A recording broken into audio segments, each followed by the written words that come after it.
ఈరోజు నిర్మల్ పురపాలక సర్వసభ్య సమావేశాన్ని ఏర్పాటు చేసి పట్టణ అభివృద్ధి కోసం గతంలో శాంక్షన్ అయినటువంటి 15 కోట్ల రూపాయలు టెండర్ అయినటువంటి వాటిని రద్దు చేస్తూ కొత్తగా తీర్మానం చేయాలని చెప్పేసి ఏదైతే సమావేశాన్ని ఏర్పాటు చేసిందో ఈ సమావేశం కేవలం 5-10 నిమిషాల్లోనే ముగింపజేసి తూతు మంత్రంగా మమ అనిపించి వెంటనే దీన్ని పాస్ అని చెప్పేసి ప్రతిపక్ష బీజేపీ కౌన్సిలర్లకు ఛాయిస్ ఇవ్వకుండా మాట్లాడే అవకాశం ఇవ్వకుండా దీన్ని గొంతు నొక్కేసి మాట్లాడకుండా దీన్ని రద్దాంతరంగా సమావేశాన్ని పూర్తి చేసినట్టు ప్రకటించడం జరుగుతూ ఉన్నది. ఇలా మేము అడుగుతా ఉన్నాం, సర్వసభ్య సమావేశాన్ని 5-6 రోజుల ముందు మీరు డిసైడ్ చేసిండ్రు. కమిషనర్ లేడు సమావేశంలో, మున్సిపల్ చైర్మన్ లేదు సమావేశంలో, ఇంజనీర్ లేడు, అదే విధంగా అన్ని శాఖల అధికారులు లేరు, డి లేడు. వీళ్ళందరూ ఎవరు లేకుండా కూడా కేవలం ఒక మేనేజర్ను పెట్టుకొని వైస్ చైర్మన్ మాత్రమే ఈ సమావేశాన్ని నిర్వహించి ఈరోజు సమావేశం పూర్తయిపోయింది, పాస్ అయిపోయిందని చెప్పేసి చేతులు ఎత్తేసి కోరం లేకున్నా కూడా ఈరోజు దాన్ని పాస్ చేయించడం అని చెప్తా ఉన్నారు. కేవలం ఇవాళ ఒక వర్గాన్ని మెప్పించడం కోసం ఒక మైనార్టీ వార్డులలో ఏదైతే నిధులు ఉన్నాయో వాటి నిధులు పెంచి బీజేపీని గెలిపించిన వార్డులలో నిధులను తగ్గించి అనేక చోట్ల వార్డులలో అసలు అభివృద్ధికి సహకరించకుండా ముఖ్యంగా కొత్త వార్డులలో కొత్త కాలనీలుగా ఏర్పడినటువంటి ఏదైతే ప్రియదర్శి నగర్, భాగ్యనగర్, రవినగర్ ఇలా చుట్టుపక్కల ఏఎన్ కాలనీ ఏదైతే ప్రాంతాలు ఉన్నాయో వీటన్నిటి చోట్ల ఇలా ఒక్క డ్రైనేజ్ కానీ, మోరి కానీ, లేకపోతే రోడ్లు కానీ, స్ట్రీట్ లైట్లు కానీ, లేకపోతే అక్కడ ఉన్నటువంటి కల్వర్ట్లు కానీ అభివృద్ధి కోసం ఇలా గతంలో ఇక్కడ ఉన్నటువంటి మున్సిపల్ అధికారులే కేటాయించిన నిధులను ఇలా వాటిని రద్దు చేసి తూతు మంత్రంగా 10 లక్షలు 15 లక్షలు ఇట్లా కేటాయించి మేము అన్ని వాటికి ఇచ్చినామని చెప్పుకునే విధంగా ఈ ఎజెండా తయారు చేయడం జరిగింది. దీన్ని ఎక్కడ నిలదీస్తారో, ఎక్కడ మేము ప్రశ్నిస్తామో, దీన్ని ఎక్కడ వ్యతిరేకిస్తామో అని చెప్పేసి ఇలా మీటింగు భయపడి కేవలం ఒక వర్గానికి కొమ్ము కాస్తూ కాంగ్రెస్ పార్టీ విధానాన్ని వాళ్ళు బయట పెట్టుకోవడం జరిగింది. ఈ విషయాన్ని మేము ప్రజల్లోకి తీసుకెళ్తాం. ఏదైతే పాత టెండర్ను కొనసాగకుండా కొత్త టెండర్ పాస్ అయినట్టు మీరు ఏ విధంగా ఎజెండాలో చర్చించకుండా కోరం లేకుండా మీరు పాస్ అయిందని చెప్తున్నారో ఇది ఏ విధంగా ముందుకెళ్తుందో మేము కూడా ఆలోచన చేస్తాం. మీరు రాబోయేటువంటి రోజుల్లో ఇదే తప్పుడు విధానాలతో పోతే ప్రజా కోర్టులో మిమ్మల్ని నిలదీస్తామని చెప్పేసి భారతీయ జనతా పార్టీ హెచ్చరించడం జరుగుతూ ఉన్నది.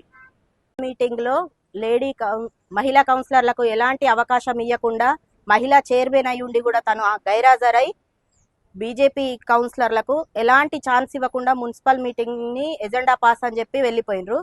ఎజెండాలో పెట్టిన వర్కులు ఒక కౌన్సిలర్లకు తెలుస్తాయి కానీ వాళ్ళు పెట్టుకుంటే గల్లీలో తిరిగేది కౌన్సిలర్ల అనుమతితోని కౌన్సిలర్లను అడుగుతారు ప్రజలు.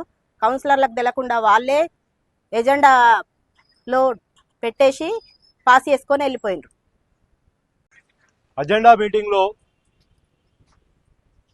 గౌరవనీయులు మన మున్సిపల్ చైర్మన్ గారు లేరు, ఇటు మన మున్సిపల్ సిబ్బంది కమిషనర్ గారు కానీ, డిఈ గారు కానీ, తోటి సిబ్బంది కూడా లేకుండా ఒక మన మున్సిపల్కి సంబంధించిన మేనేజర్ కానీ ఒక్కరిని అధ్యక్షత వహిస్తూ కూర్చోబెట్టడం జరిగింది. ఇక్కడ ఎవరు మాట్లాడనివ్వకుండా ఒక మహిళా కౌన్సిలర్లకు కానీ నా తోటి కౌన్సిలర్లకు కానీ ఛాన్స్ ఇవ్వకుండా మన అజెండా గురించి డిస్కషన్ చేద్దామంటే డిస్కషన్ చేయకుండా మాట్లాడుతుంటే వారి తోటి పక్కనున్న కాంగ్రెస్ పార్టీ కౌన్సిలర్లతో వాగ్వాదానికి దించడం జరిగింది. దీన్ని అడ్డుకోవడానికి మేము చాలా ప్రయత్నించాము. దీన్ని ఈ అజెండా అనేది ఈ అజెండాలో ఉన్న ముఖ్యాంశాలు ఏమి చదవకుండా దాంట్లో ఉన్న డీటెయిల్స్ ఏం చెప్పకుండానే కొందరు కౌన్సిలర్లు లేచి అజెండా పాస్ అని చెప్పగానే మన గౌరవ వైస్ చైర్మన్ గారు లేచి అజెండా పాస్ అని చెప్పేసి వెళ్ళిపోవడం జరిగింది.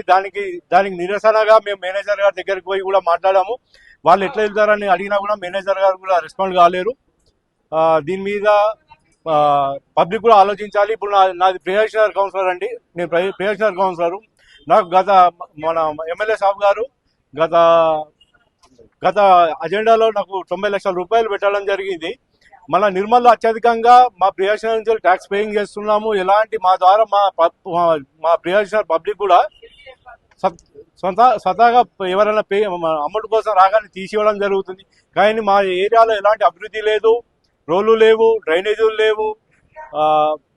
దాని గురించి మాట్లాడదామన్నా కూడా ఛాన్స్ ఇవ్వకుండా ఈరోజు అజెండా ముగించడం జరిగింది. 90 లక్షలు ఎటు, మాకు ఇప్పుడు ఇచ్చిన ఈ 30-40 లక్షల రూపాయలతో నేను గల్లీ ఏం డెవలప్మెంట్ చేయాలి? ఈ విషయాన్ని మా పబ్లిక్ కూడా గమనిస్తున్నారు, మా ప్రియాజనాల్లో కూడా వాళ్ళు కూడా గమనిస్తున్నారు. కావున దీని మీద మా ఎమ్మెల్యే గారు దీని మీద ప్రత్యేక దృష్టి పెడతారు. దీన్ని ఈ అజెండా మీటింగ్ మళ్ళీ నిర్వహించాలని చెప్పేసి మా కౌన్సిలర్ తరఫున మేము కోరుతున్నాం. మున్సిపల్ సమావేశంలో కేవలం 15 నిమిషాలలో 15 కోట్ల బడ్జెట్ను సెటిల్మెంట్ చేసి వెళ్ళిపోయిన చైర్మన్, వైస్ చైర్మన్ గారు మా వార్డులో రామరావు బాబు గత 30 సంవత్సరాల నుంచి ఎటువంటి అభివృద్ధికి నోచుకోలేదు. చూడండి, ఇంత దైన్యంగా ఉంది మా వార్డు. రామరావు బాబు వార్డు నెంబర్ 3, ఇంతవరకు రోడ్ లేదు ఇప్పటి వరకు.